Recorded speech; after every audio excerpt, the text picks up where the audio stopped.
Okay, there we go. It is a Saturday morning. I am folding clothes and I thought to come live to have a talk about some of my predictions. My little one is grabbing clothes as I speak. So, the other day I was talking about a certain content creator who has a lot of people fooled. Fooled maybe it's not the word that I would go for, but their content very much appeared to be in a certain category, and now they have come out and said that they are not in that category and that's not the content creator that they are. They've never been and they've never said that, despite the clear evidence. I don't really care about the conversation or whether or not that person is actually in that category or not. It doesn't matter at all. What matters and what I think is important is the shift that is indicated when they are leaving that content. And I thought about it some more and I realized that there is another person who took over their spouse's empire after their spouse was taken out last year. Actually, it's about to be a year since that situation happened, and this is very different from like the traditional monologue that had always been given from this particular person. Again, this live is not about those people. It is about a trend that I am noticing with this, and it is appearing to be a pivot. And we are pivoting what appears to be is a pivot from that purview of a traditional life, a soft life, where someone might be a homemaker, particularly the matriarch might be a homemaker, back into what I call and what many people called is the girl boss era. And it's really interesting because I started to kind of look up different articles about like when did the girl boss era end. And I was seeing posts up into 2025 of people saying like the girl boss era is no longer a thing. And right now, the era that is a thing is and I'm saying all of this, right? The girl boss era. I'm saying all this as I fold clothes. But the era that is a thing as of right now is like soft girl life, stay at home wife, right? Or stay at home mom if you're you're that if you have kids. But it's the indication that like being a stay-at-home parent is like a part of like the soft life or a part of like a traditional sense. And now the stats indicate that most of um, most families in Western society in the States um, are actually dual income earners. And when I say most, this stat is very close. It's like 52%, so half, a little over half. Right now are dual income earners. And so it's hard to, and most Americans are living paycheck to paycheck. So even in that dual income, it's really, really hard to maintain um, the look of that lifestyle. And to be honest, a lot of the traditional lifestyle commentary that we were seeing online would be hard to keep up with anyways. Like these people had very, very, very expensive kitchenware. And like most people can't afford like the kitchenware that these people were having. Anyways, I digress. Because again, it's not about that. It got me to thinking about what that era was like, the height of the girl boss era, where everyone had a blog, everyone was showing off their tea order or coffee order in a way of it being like, yes, I'm working and this is great and I'm about to be a gazillionaire. One of the things that came out of that was so like content that was consistently educational. And I really enjoyed that because there were just some content creators who did that very, very well. They would go online and they would go live and they would share something that you could implement almost immediately. There is, she passed away, but there was a YouTube creator who would just, she would go live and she would like give out all sorts of information about starting up side hustles, starting up a business, and how you could do all that too. So that's what I'm going to use my live space for. I want to start going live that's reminiscent of that era where it was so easy to get information. It was so easy to learn and build. Not gate kept, not behind a paywall. Although, what is behind the paywall with me is my guidance, my eyes onto what it is that you're doing. And so, if you are someone who wants a little bit more than information, join my school at the premium level and you will get that for a very good price at that. Um, but today, we're going to focus on building out your private practice. That is the point of all of this. If we're going to go back to a girl boss era, can we please bring back the things that were actually great about that time? Not necessarily the hustle culture, although there's going to be a lot of hustle right now with the way people feel, but the that point in time where information was flowing and we were able to kind of do something with that. So, this morning, if you are a clinician and you are building out your private practice, we are going back to basics with this information. We are going to be talking about how to, let me drop a comment. We're going to be talking about how to price your private practice services. Um,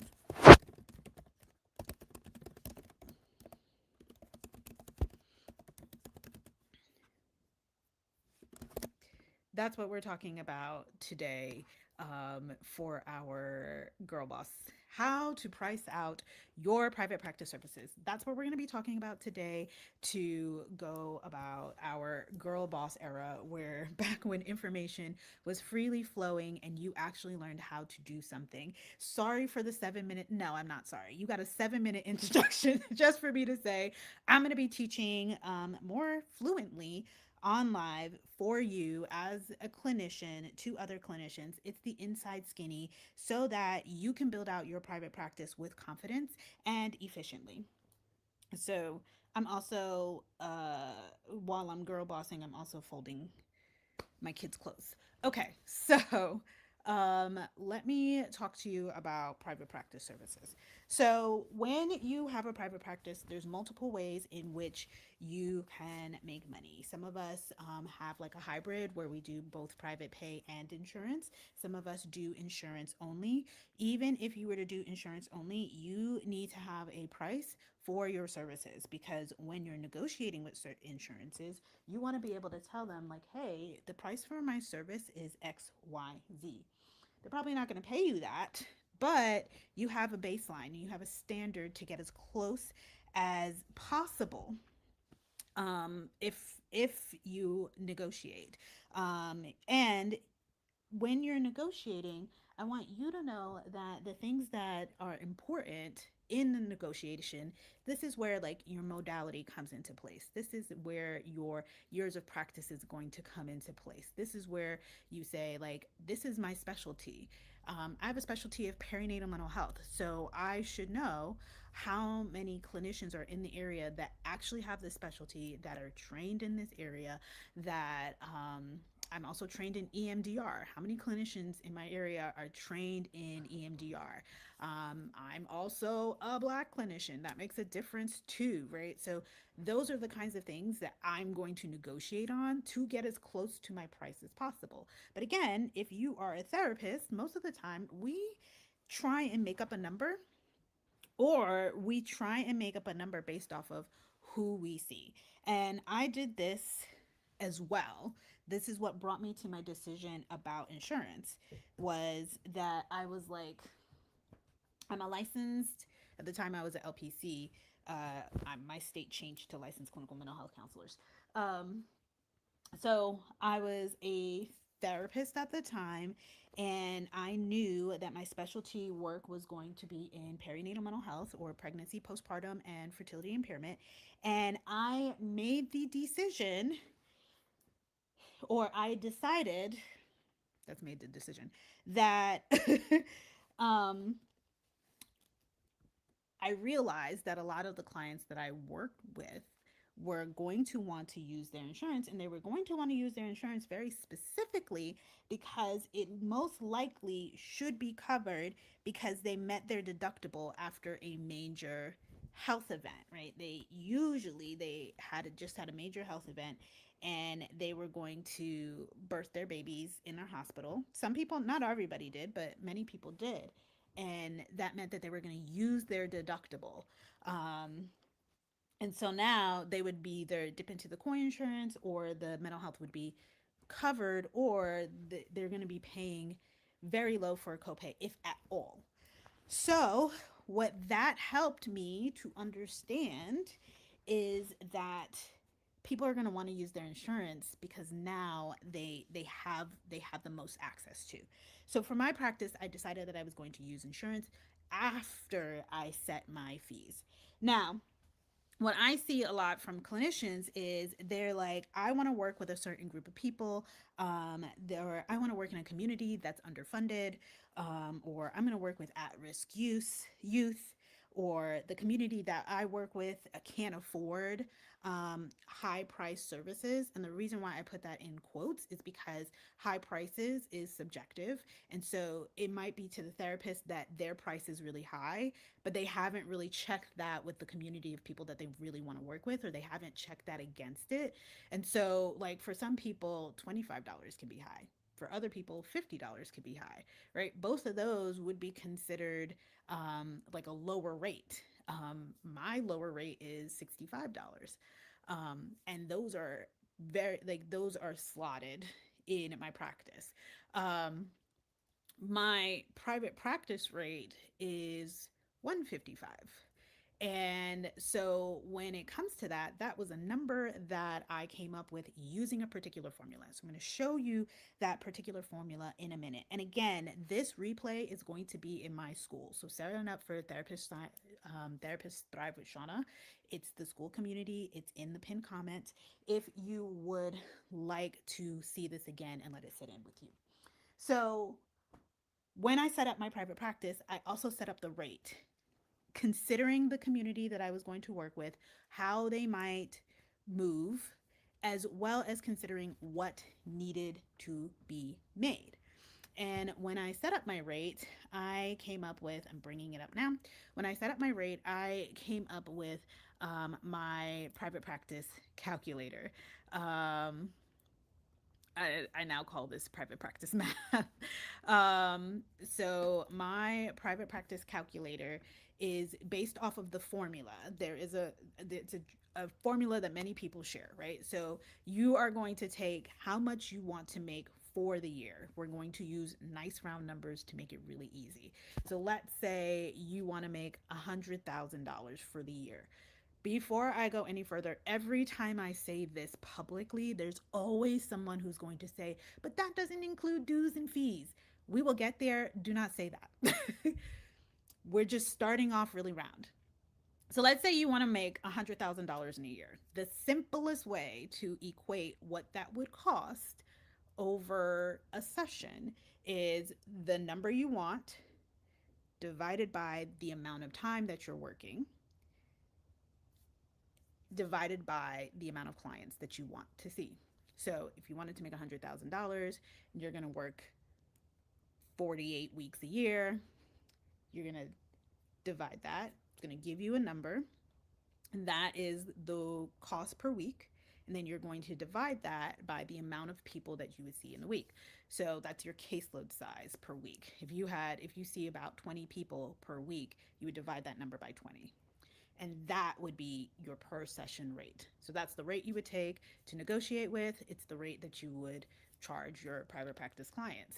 The reason why I like this is because when it comes to private practice, a lot of times we have a made up number based off of how we feel versus what needs to happen. So as soon as I have a number about what needs to happen, I can do all sorts of things with that number, right? That's my set rate. That's the number that I can negotiate with. That's the number that I'm going to charge people with. That's the number that I decide, like, do I have to do something else to get to that weekly rate? It gives me all sorts of information, and that's really important if you are running a business. So let me show you what this looks like. I actually have a calculator that I've made, and this calculator is available in the school. So if you want access to this, go and join the school. You can get access to it, and it is for free on the free version. So I'm going to share the screen. Screen sharing is, yeah. Okay. And we're going to go to the calculator. And the way that I've set up this calculator, like, this is the most basic part. But then we have, like, I'm adding in the funds from other services, and then I'm also adding in a client turnover rate. And I think this one is really important because it helps you to understand, like, where do I have to make a makeup. So there's another version of this in the school, but it works just as good. I think I added these in recently, and this is what I use, like, when I am working with clients. Like, I'm doing it like a coaching session, and we're really breaking this down. So we're gonna start with the monetary goal of 100,000 per year. I put in 43 weeks. And so, how I break down the weekly sessions, or the amount of weeks that you're going to work, I start with how many federal holidays do we typically have? There's about like 10 to 11. There could be more. So, there's about like 2 weeks worth of federal holidays. So, I'm going to take that number, um, and say, like, how many weeks do I want off? Those 2 weeks, that's spread across the full year, January to December. I might need more than that. I have a small child, so I might need to put in some sick time, like a random time that I have to take off because she needs me to do something, or I have to show up to school. I might also add in summer vacation. How many times per summer am I going to take off? So this is going to range for everyone. 43 weeks is pretty low as at the amount of time that's going to that people typically work. I typically see around 46, 48. So I'm going to put in 48 to start. All right. It already has broken down the cost per week. So $100,000 at 48 weeks is going to come down to 2,000. Okay. Just wanted to make sure that that adjusted right. So the $100,000 divided by 48 weeks is going to be about $2,083. That's how much you're going to need to make. And you're going to need to make $8,333 per month in order to get to this monetary goal. So now we're going to take the cost per week. It's already calculated.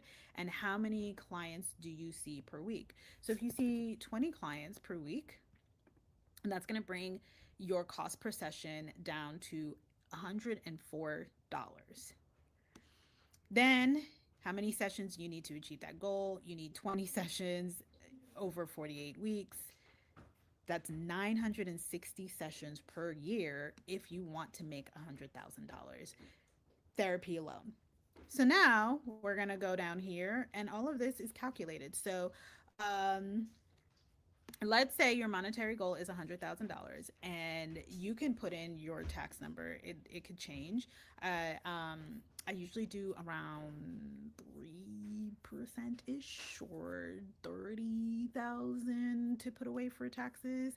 But like, that's just a really round number. So you have to think about what you would typically put away for your taxes and what your taxes look like. It's going to be different in every state. So here goes the taxes.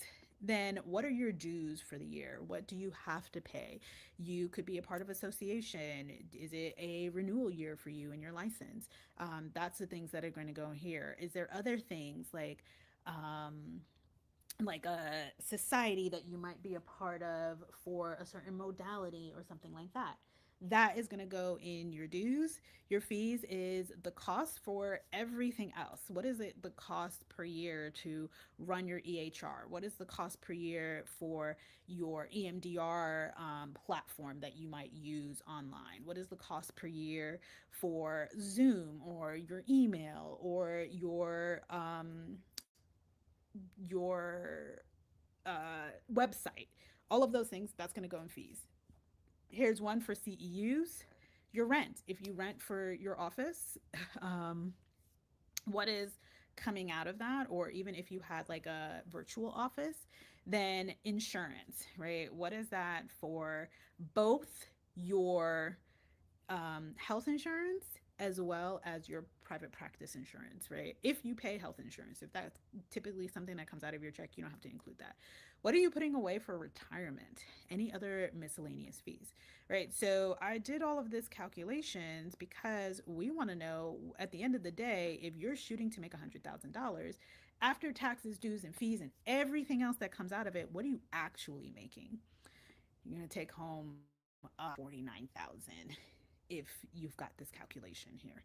So now this tells you, oh, I have to raise my price? Do I have to lower my price? What do I got to do here? Because $104 per session sounds great, but does it sound great to be able to walk away or take home 49,000? Does your lifestyle make that? What are you taking home outside of that? Like if you had a full-time job and you're trying to figure out, is it time to leave private practice? Is this what you're taking home after taxes, dues, and fees, and all of that? And another way to see if that makes sense for you, 49, 1, 2, 3, 40. Put it over here. 49, 1, 2, 3, 40. That's $1,000 per week. So you're making like 246 per paycheck. If that's what you're making per paycheck, doesn't match. Can you make more? Can you do more?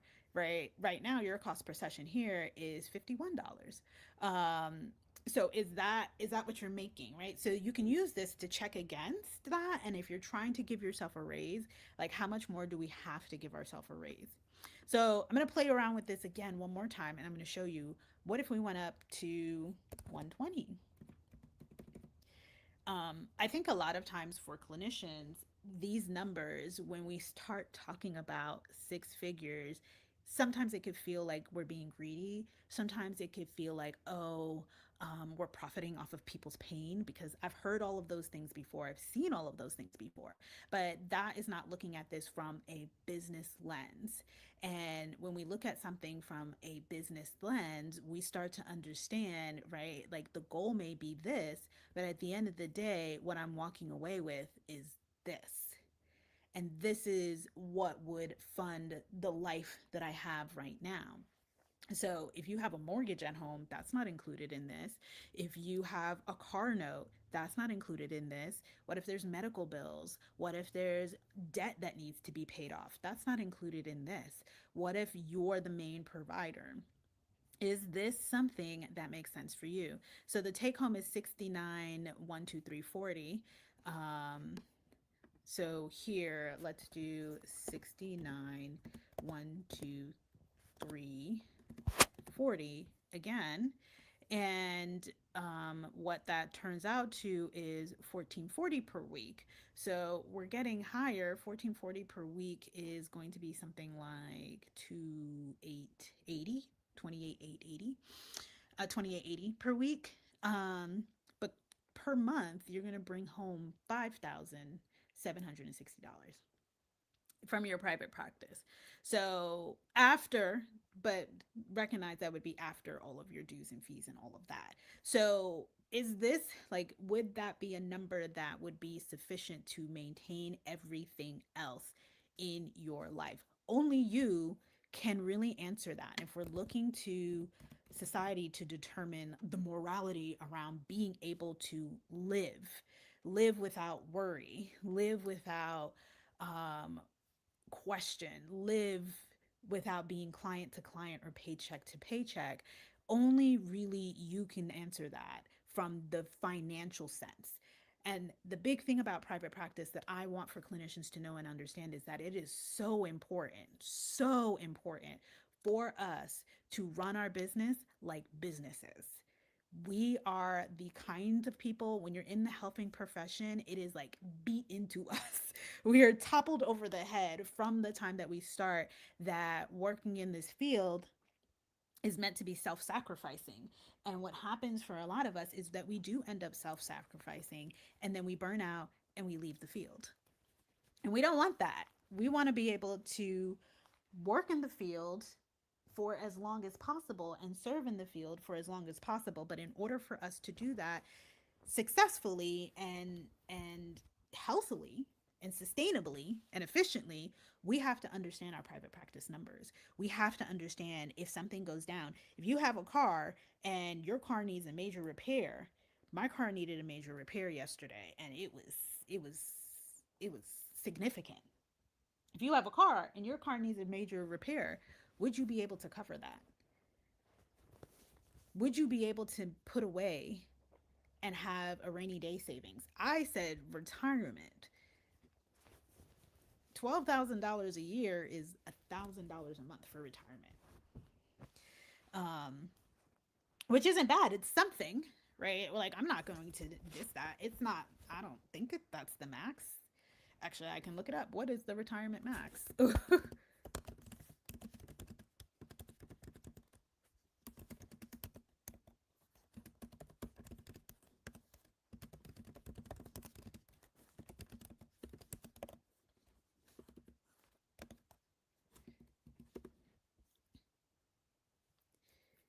All right, the retirement savings, the contribution limit is $7,500 for your traditional Roth IRAs. Okay, so it is a little over the max, which is fine.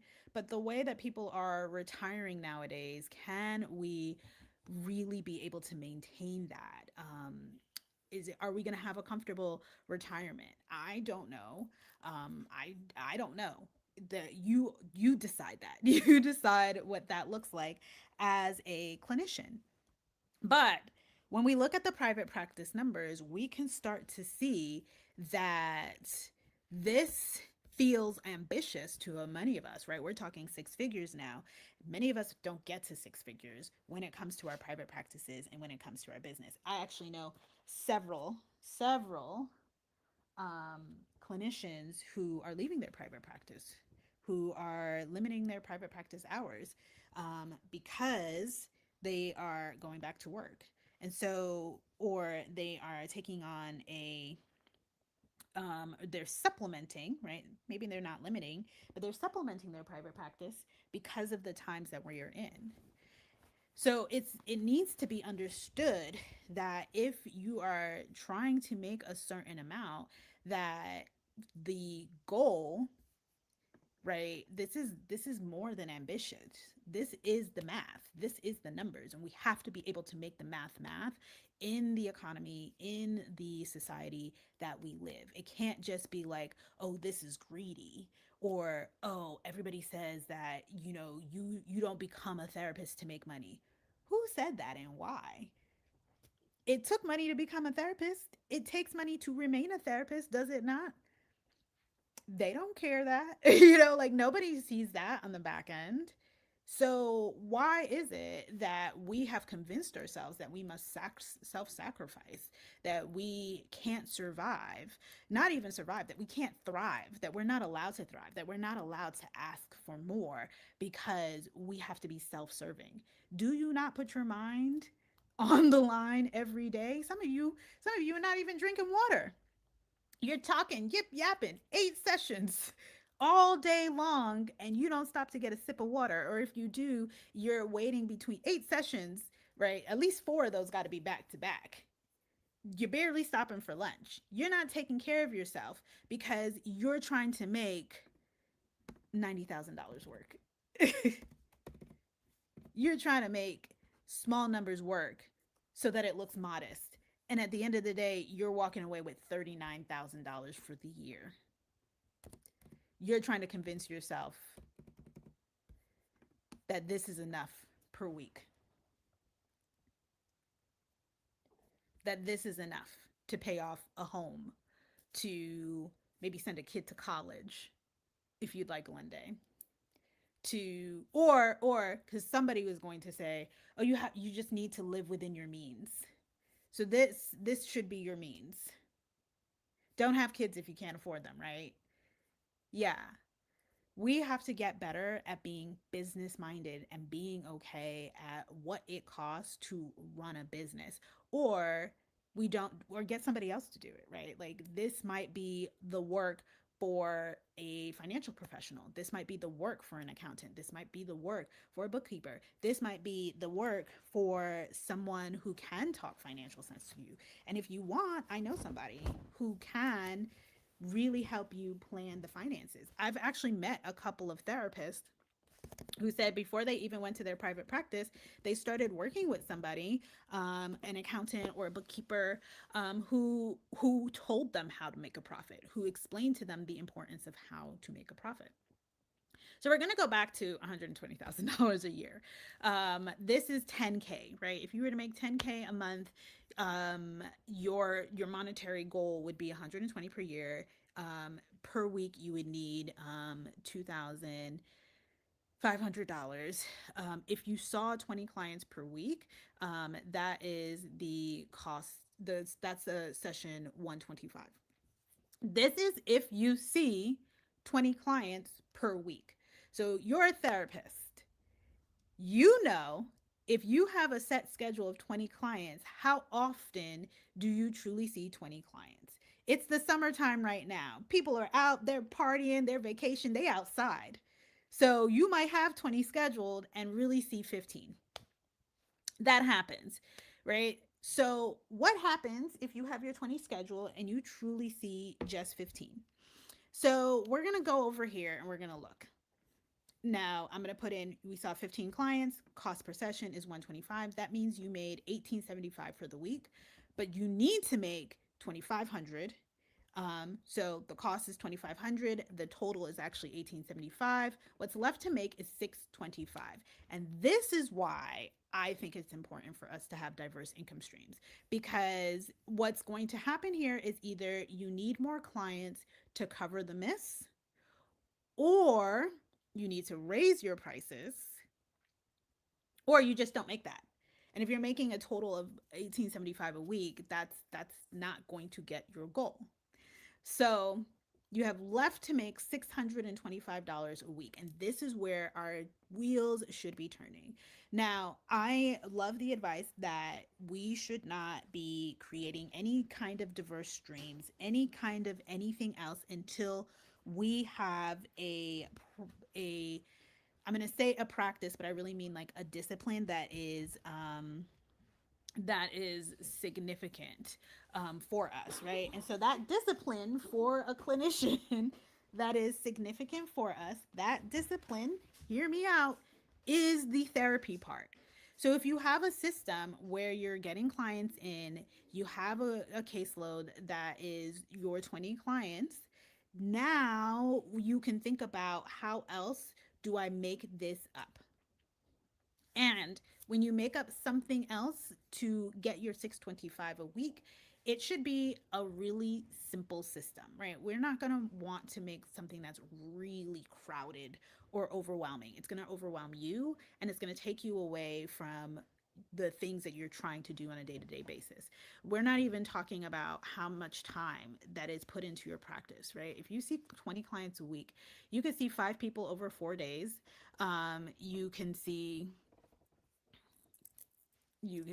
4 people over 5 days, right? There's many combinations of how this works, but we're not even talking about the notes that you have to put back in. We're not talking about um, the the calls that you have to make, like if you are working with insurance companies, right, the call that you have to make to potentially make sure that you get paid to align to everything, right? So we're not talking about the time that it takes to run the practice even. And if we're talking about that, most people don't have a lot of time.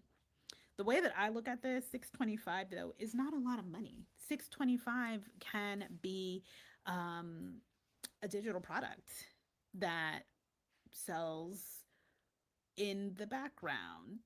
It's going to take marketing and promotion, right? Because it's going to, all passive income starts off as an active income unless you are investing into the stock market. But 625 does not feel like a very big number, but it's something worth thinking about as a clinician. Then we have to think about our client turnover rate, right? Because not all of our clients are going to say to with us, this caseload of 20 might actually fluctuate, and it does throughout the year. So you might have a caseload of 20 clients that need to get seen, but your caseload right now is 18 with an attrition of 90%. Um, and then again, right, like what do we need to make that up? So you would need two clients. The important part about this is this is going to tell you with the makeup, it's going to tell you how many clients do you need coming in per week to keep your 20 clients seen. These are like things that I think are important for us to understand. Like, what do I need my caseload to look like? What do I need to really get to this number if I'm trying to make this? Because it's not enough to have a goal anymore. We actually have to put into place the things that are necessary in order to make this goal. So, I'm going to stop here because I've just given you a lot of information. And like I said, if you are interested in trying to set your prices to a way that makes sense, business sense, join my school, Therapist Thrive with Shauna. It's in there. It's in I can show you. It's in the classroom in one of my programs. So let me show you. I'm going to share my screen. Blah, blah, blah. Boom. Okay, so in Therapist Thrive with Shauna, this is the classroom view from me. So not all of these are available at the free level. If you join the premium level, you'll have access to all of these. Um, so Therapist Thrive with Shauna, here is the Building a Successful Private Practice. This is a free program that I did over a year ago. Um, in 2025 with Hillman Talk. If you remember that, then this is where that came from. So this was a class. I posted all of my replays in here. It has a syllabus, but it also has a private practice business plan that you can watch, and then it has all of the replays in Vimeo with the password. So it's in the is it in the syllabus?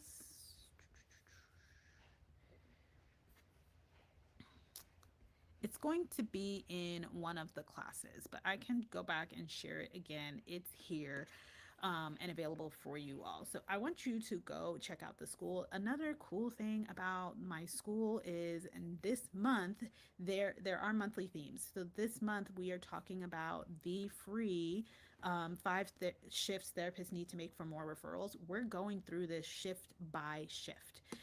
If you look at the calendar, we already started like heading this off, but we haven't started talking about the shifts. So shift one is on Tuesday at 11 a.m. If you are trying to get more clients in, you need to take the 5 shifts with Shauna. And if you know, this was on an expired link.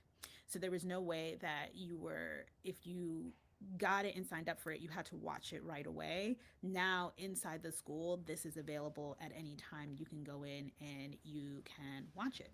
So go ahead, join the community, and um, we can talk more about how you break this down. Okay. I am complete for today. This is in our Girl Boss era private practice style for clinicians. Today we talked about how to price your private practices. Again, if you want access to pricing out your private practice, I just gave y'all some free game. If you want to see this again, go to the school. It's going to be uploaded into school for you to watch all over again and for you to have this information, and I will also include my monitor sheet so that you too can really figure out the numbers for your own. You're going to see a different one. It won't have all the attrition and stuff on that because that sheet is specifically for when I do coaching. It's part of our system review and audit to see where a clinician is at. But the one that I will be sharing with you is going to be pretty close. It's part of the stuff that I really need you to focus on when you're starting out your private practice at first. Okay, I'm going to see y'all soon. I hope everybody has a good day. See you next time for our next private practice building live. And again, join the school. You're going to get so much more than these weekly conversations. But until next time, see y'all soon.